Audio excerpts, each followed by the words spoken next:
Good afternoon, everyone. I'll hopefully be to the point and brief and give you a nice lead into drinks.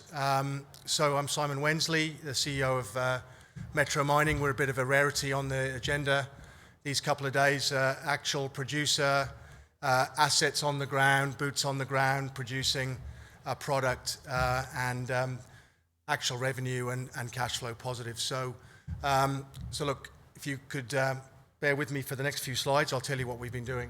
This is an important slide, picture. This is, well, I'll come to it later. This is what's called a floating crane barge. It's the only one in Australia. It enables us to load very large Cape-sized vessels for shipping our product to China, and that's been a key change in our business over the last 12 months, and I'll refer to it later. So the usual statements there. So bauxite is aluminium ore. An important aspect of our business is that we supply into the aluminium industry. The only way to make primary aluminium is with bauxite. We're the only pure play listed bauxite producer on the ASX. Our operation is a simple, high-quality DSO operation. We have a high-grade bauxite. We are located about 100 kilometers north of Weipa. Weipa is the large Rio Tinto bauxite operation that's been going for about almost 60 years. We sit amongst Rio Tinto's leases in the northern part of that Weipa bauxite plateau. Bauxite is relatively common in the world, but it's not common to have a bauxite grade of over 50% alumina and be right next to the coast, and that is what we have. Now, we run a relatively simple mining operation. There's almost no strip ratio. It's down about a meter from the surface. We use front-end loaders into road trains, screening at the port, and then we have a low capital, scalable transshipping operation. We load into barges, and we take those barges out to the Gulf of Carpentaria and load large vessels with the floating crane that I mentioned earlier. We've got about 130 million tons of reserve and resource, of which most of that is reserve, about 80% of that, about 92 million tons. Current capacity of the mine is about 4 million tons. So as I said, we're the start of the aluminium value chain. Aluminium is absolutely critical in the energy transition that's going on, and therefore is undergoing a structural growth phase. So it underpins obviously all the infrastructure around solar panels. It's in the wind turbines, and obviously a huge part of the lightweighting of vehicles, EVs, etc. And so it's growing at about 3 to 4% per annum. So what does that mean for bauxite? Well, those of you who are old enough may remember the beginning of the 2000s when iron ore went through a boom phase. So we are in a similar boom phase for bauxite. And that's been driven by two things. Obviously, that top level demand from aluminium, so that 3 to 4% growth per annum of aluminium. But in addition to that, what we're seeing, as happened in iron ore back in those early 2000s, is that one of the primary markets for bauxite, China, is that their resources are dwindling, and they're dwindling quickly. So whilst you may say, oh well, look, energy issues are hampering the outlook for aluminium itself, which may be a short-term issue right now, the market for bauxite is absolutely red hot and booming. So we're seeing record traded bauxite at the moment, record imports into China, and the forecast is that that's going to continue over the next 10 years at about 7 to 8% growth per annum. So what does that mean for our sales? Well, at the moment, we have a capacity, as I said, about 4 million tons per annum. We are at full capacity and shipping that amount of volume at the moment. We're fully contracted for the next 2 years through to 23 and 24 at 5 and 6 million tons, and we have 2 baseload customers that have baseload contracts with us that move out to 2026. So at the moment, if I had more bauxite, I could definitely sell it. The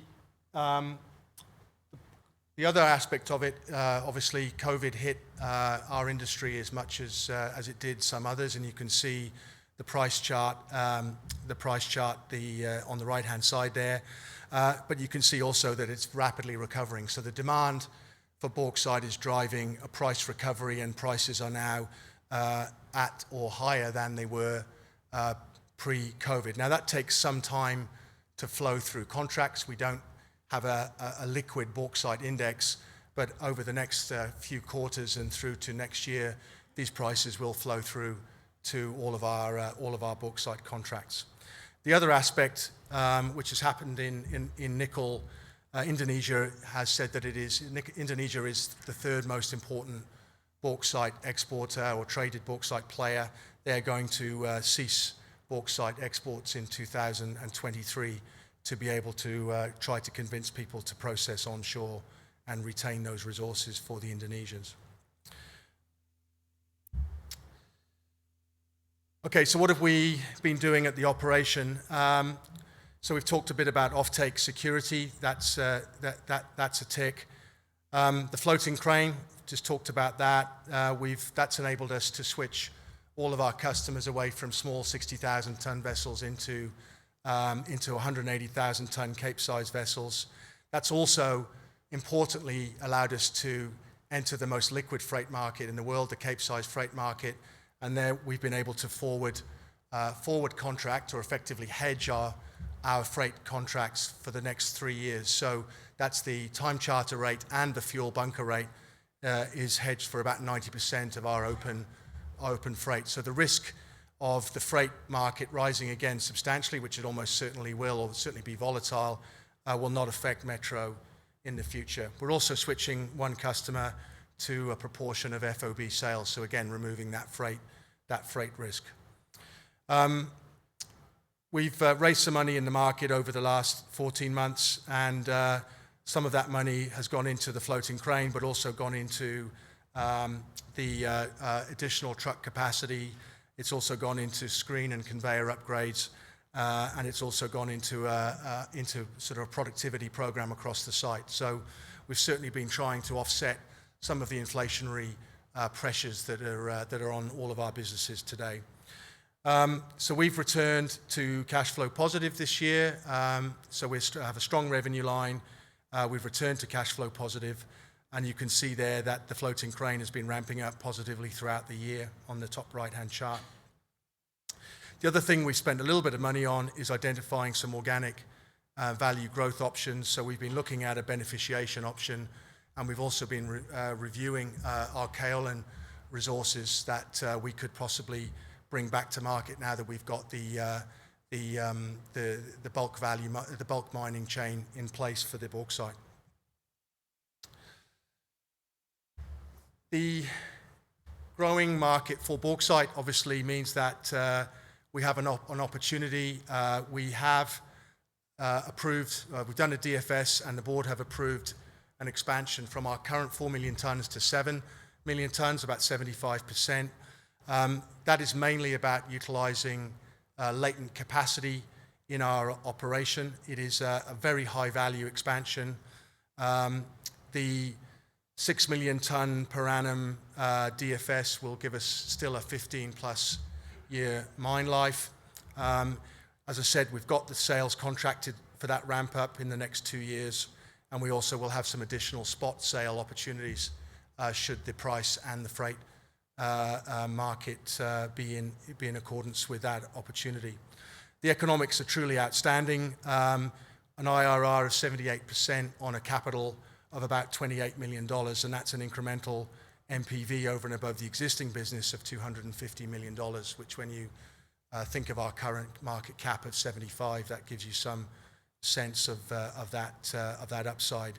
And that'll give us about $14 per ton of EBITDA margin at the site level. We did a capital raise in July. That means that all of the site upgrades are paid for. All of the long lead time items are paid for. Feed studies and engineering is paid for, and owners team costs. We are currently finalizing a pre-approved NAIF facility, which was approved in 2019. We're going through the final stages of due diligence and credit check to get that.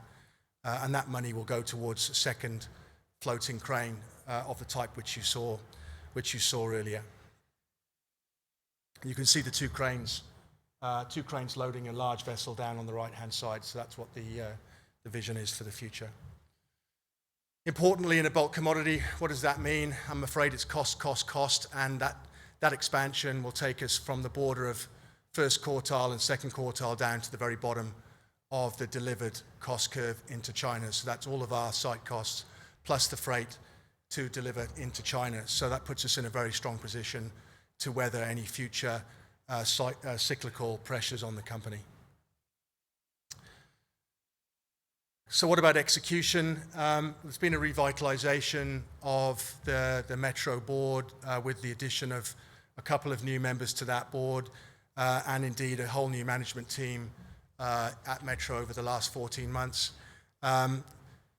The characteristics of both the board and now the management team is a very, very strong top-tier mining credentials, both from the sort of sales and marketing, operational, finance side of things. So this is really about now, taking Metro to being a top-tier mining company. Okay, so in summary, an exciting time to invest in Metro. I don't believe that the market really yet understands the extent to which we have de-risked the current scale business. So the 4 million ton business is now cash flow positive again. The market is strong and recovering, and we've now got an approved expansion underway. So we have the resource and the operating mine, 15 plus years of reserve, and we've been mining for 5 years. This is a brownfield expansion opportunity. The market is very strong. Record imports into China this year, forecast to grow at 7% per annum, and we have the customers to underpin our sales for the next few years. We've got a low cost and low risk business model, so simple low strip mine and flow sheet, transshipping to Cape-size vessels, and at 7 million tons per annum, we will be at the bottom of the cost curve. We've got good people. We've got a very dedicated local workforce of about 250, of which greater than 30% of that are local indigenous workers, which we're very proud of. We've now got an experienced and capable top-tier board and management team. The transformational expansion, $28 million to get a 75% increase in production, a brownfield expansion to deliver in Q4 of next year, and a 78% IRR, which is basically coming from the economies of scale. And we have a funding pathway, so $27 million placement in July this year basically gets us going with all of the site upgrades and the long lead time items, and the NAIF due diligence is finalizing over the next couple of months. So in summary, current share price about 1.7 cents. We did hit a high of 3.9 earlier in the year, which shows you sort of some of the kind of, just in the current phase, without really that was prior to the expansion announcement. Cash at the end of the last quarter of 19 million, and a revenue from the last quarter of about 54 million on the back of 1.1 million tons sold. So, and then a couple of pictures of the operation and some of the workers that we've got there to show that we really are doing it up in North Queensland, and we welcome your interest and your investment. So thank you very much.